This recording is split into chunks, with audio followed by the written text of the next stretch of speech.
Bonjour, bienvenue à ce live de leadership inspirant. Vous avez peut-être, on commence là, même avant qu'il y ait d'autres Ouais, gens, on part en action. dans l'action directement. Vous avez peut-être déjà entendu parler de l'expression diriger, c'est servir.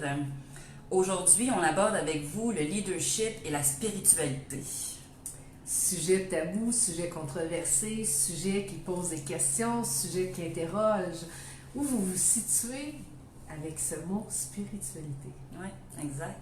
Parce que dans les organisations, des fois, la spiritualité, c'est pas nécessairement un sujet qui est le bienvenu, c'est pas des associations qu'on va faire ensemble. T'sais, organisation et spiritualité, là, c'est pas un match qu'on va faire normalement. Non, même si on a de plus en plus, parce qu'on a Leadership Conscient avec Stéphane Leblanc qui a ouvert, on a des mouvements aussi de leadership spirituel qu'on va rencontrer avec le livre blanc qu'a apporté les entreprises, mais c'est pas beaucoup propagé, c'est des petits pas à petits pas. Ouais. Et souvent, on va associer la spiritualité un peu tout et n'importe quoi. Ah oui, c'est ésotérique, c'est de la religion. Hein, on a entendu ça souvent dans nos conversations. De quelle pratique religieuse vous êtes, Ouais. exemple, dans votre parcours de leadership. Et non, lorsqu'on parle de spiritualité, c'est vraiment cet acte qu'on porte de réflexion pour voir plus clair, pour avoir des décisions qui vont être en cohérence avec, en fait, nos valeurs, avec notre cœur, et surtout qui vont contribuer à l'humanité. Donc, c'est ce regard-là intérieur en rapport relationnel avec l'extérieur pour contribuer et faire un sens. Donc, c'est sûr que dans toute religion, il y a de la spiritualité parce qu'il y a ce regard-là, cette réflexion-là. On va retrouver à plusieurs égards, à différents niveaux, mais souvent, on va voir la spiritualité qui va être exprimée. Les gens vont dire, écoute, ça prend des rituels, c'est juste le chamanisme. D'autres vont dire, non, non, la spiritualité, c'est parler ou communiquer avec les esprits. D'autres, c'est le Reiki. En fait, c'est tout ça et rien de ça. Parce que comment chaque personne va ensuite orienter sa spiritualité, va être dans une action qui est peut-être dans la religion, qui est peut-être dans le sport, qui est peut-être dans une cause environnementale, qui est la politique.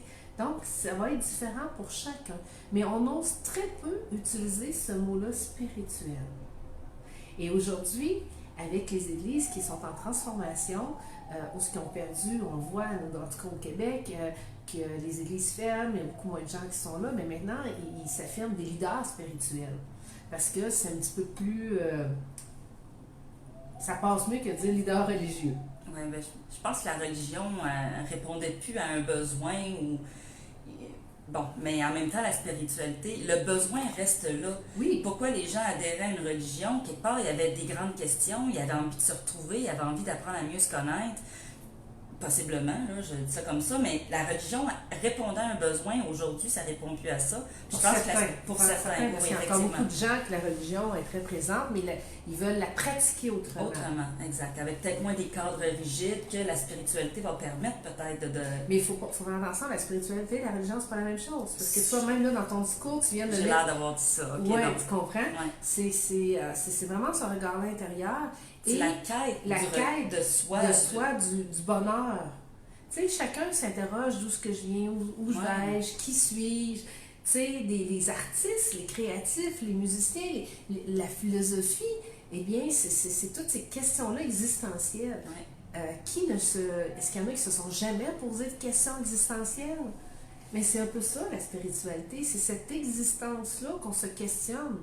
Ouais. Et dans le leadership, ça prend un sens très important aussi. Oui, effectivement. Parce que le leadership, en fait, le leader de premier niveau va probablement être très, très dans l'ego, va être très centré sur ses propres besoins, sur comment atteindre les résultats, mais pour répondre à ses besoins à lui. Puis éventuellement, quand tu as une spiritualité, quand tu as ouvert ton cœur à plus grand, à ce qui est autour de toi, ben, tu es capable peut-être de te poser la question, comment je peux servir, justement, un petit peu comme dans l'introduction, comment je peux contribuer. On est plus dans la contribution. Je pense qu'il y a un leader. Oui, mais c'est sûr que ce leader-là, tu sais, comme on parlait tout à l'heure, parce que dans notre live, on discute toujours du sujet pour s'imbrigner et être dans l'essence aussi, mais on peut leader une entreprise et être focus que sur le rendement. Par contre, quel impact ça a sur l'humain? quel impact que ça va avoir si on ne s'ouvre pas sur l'impact que ça a sur l'environnement. On le voit aujourd'hui, ce que ça l'a fait auparavant, quand Camille dit premier niveau, c'est que on a eu moins ce regard-là intérieur de se questionner sur l'impact de telle et telle chose que ça aurait sur l'environnement.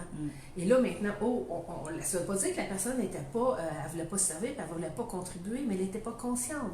Donc, la spiritualité nous amène à nous interroger, à avoir un regard et prendre des décisions qui vont être plus claires et en cohérence avec, on va dire, le tout, mais qui est l'humain, les êtres sensibles, les animaux, la planète. Parce que cette planète-là, elle nous habite. Okay? Donc, on veut contribuer à ce qu'elle continue de fleurir pour nous oxygéner, nous permettre de vivre. Oui, puis tu sais, même aussi les humains qui constituent l'entreprise, parce que souvent on oublie même les ressources premières qui sont les personnes qui travaillent dans l'entreprise, puis on est tellement axé à vouloir faire de l'argent, puis c'est correct, on veut ça aussi, les entreprises sont là pour ça, mais en même temps, est-ce que mettre la pression pour faire de l'argent, puis détruire nos ressources premières qui sont finalement les employés, c'est aussi une façon de contribuer. Oui, contribuer, parce que c'est pas que des employés des entreprises qui sont comme ça, donc c'est pas tout le monde qui oublie, je vais juste oui, tu peux me regarder, c'est correct. Moi, je généralise. Il y en a encore, mais on voit beaucoup d'ouverture, c'est pour ça qu'on voit beaucoup de programmes de mieux-être dans les entreprises. On voit ça, et d'où que leadership inspirant, c'est à propos maintenant avec cette ouverture-là qu'on va voir, mais d'aller plus loin dans la conscience, comme Amélie vous dit, de voir l'impact que ça a sur votre personnel. Est-ce qu'il y a de la joie ou les gens sont sur le pilote automatique, puis il y a beaucoup d'absentisme, beaucoup de congés maladie ou un roulement de personnel incroyable? Et avec l'outil MPO qu'on utilise aussi du portrait qu'on va aller regarder psychométrique, eh bien ça, c'est un outil qui est incroyable pour vraiment aider à amener les gens à être heureux dans leur poste, dans leur fonction. Être au bon endroit, faire ce qui les rend vraiment heureux au quotidien. Est-ce que vos employés rentrent le matin en ayant l'impression de contribuer à plus grand qu'eux, de se développer au quotidien, de cheminer dans leur travail, ou s'ils viennent, ils punchent, ils rentrent leurs chiffres dans Excel sans trop savoir à quoi ça sert, puis ils retournent le soir, puis ils font leur temps dans l'entreprise. Tu sais, ça aussi, c'est une nuance. Un employé qui a l'impression de servir à une cause plus grande que lui, qui sait à quoi il contribue, va être tellement plus performant qu'un employé qui vient puncher ses heures, puis qui... Oui, puis en plus, il y a des études scientifiques présentement qui ont échelonné sur plusieurs années pour voir l'employé qui va être le plus performant et efficient, c'est celui qui a cette joie-là de contribuer, qui a ce sentiment d'appartenance, de pouvoir emmener plus. Et ça amène de la joie, de la performance, d'efficacité et vraiment ce sentiment d'appartenance à l'entreprise.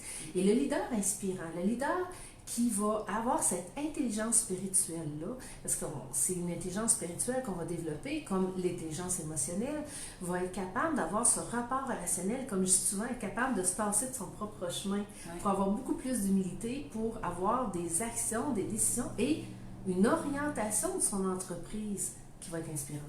Exact. Se tasser de son chemin, hein? Des fois, l'ego, il a de la misère à faire ça. Mais effectivement, au moins de le reconnaître, puis d'être capable de le voir au moment où c'est plus difficile de le faire. Et ça, c'est un peu ce que la spécialité de notre parcours du leadership inspirant, c'est justement d'aller voir lorsqu'on est dans notre propre chemin, qu'on est dans le chemin de l'évolution, de la contribution, autant à l'entreprise qu'à l'humanité.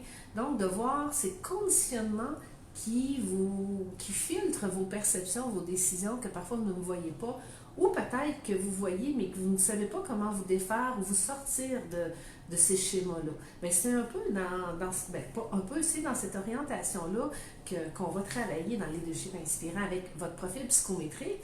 Ça va nous emmener à voir vos besoins, votre source de motivation, vos talents, vos traits de personnalité, pour rendre ça tout cohérent afin que vous soyez dans votre joie, d'être heureux, à être le leader qui va être inspirant. Faire sortir votre nature profonde, celle qui vous devez être et non pas celle que votre ego vous dicte au quotidien. Alors, c'est des belles transformations.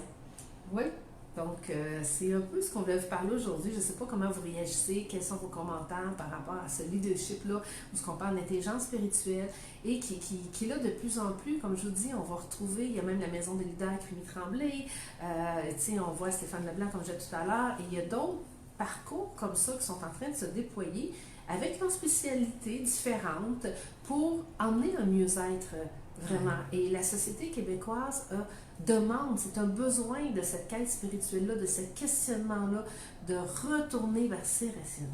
Oui, exactement. Et de vivre un mieux-être au travail. Oui. Puis nécessairement avec le manque de main-d'œuvre, il faut créer des conditions de travail qui sont attrayantes. Effectivement. Et comme on passe beaucoup de temps au travail, ben, autant être heureux, puis se développer, puis évoluer dans notre travail. C'est toujours un must. Et vous allez garder plus longtemps vos employés et vous-même. Oui. Ça va être plus agréable parce que vos rapports relationnels avec l'autre, avec les gens d'entreprise et l'interaction que vous allez avoir va être beaucoup plus valorisante. Ça, la reconnaissance, la joie de voir les autres s'épanouir, être heureux. Comme leader, moi, c'est quelque chose qui m'énergise, qui est une source de motivation pour moi de continuer de contribuer, d'aider les autres. Tellement, tellement. C'est tellement beau voir un être humain se transformer. Alors, ben merci d'avoir été à notre écoute à l'antenne, comme on dit. Et puis, on se retrouve. C'est pas la question du jour. On parlait, c'était quoi pour eux, la spiritualité. Exactement. Donc, soit la spiritualité ou est-ce que vous suivriez davantage un leader inspirant qui a une spiritualité, qui veut contribuer pour servir?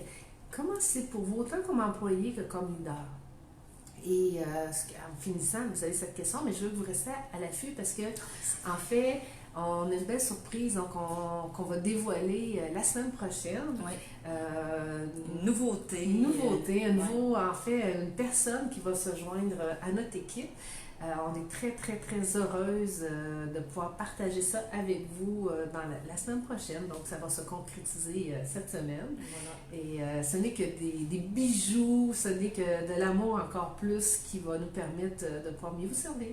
Exactement. Et puis la semaine prochaine, Nancy, tu seras à distance. Ouais, soit que je suis à distance ou que tu vas être toute seule avec la personne. Je m'en vais, mais là, je pars pour la Tunisie. Donc, j'étais en Martinique avant l'Arizona. Là, je m'en vais en Tunisie. Fait que je ne suis pas certaine si je vais avoir accès à un réseau à ce moment-là où ce que je vais être, parce que c'est aussi une retraite. Donc, à suivre, là, je vais valider. C'est bon. Surprise. Ben, merci à tous, puis passez un super bel après-midi. Bye. Bye bye.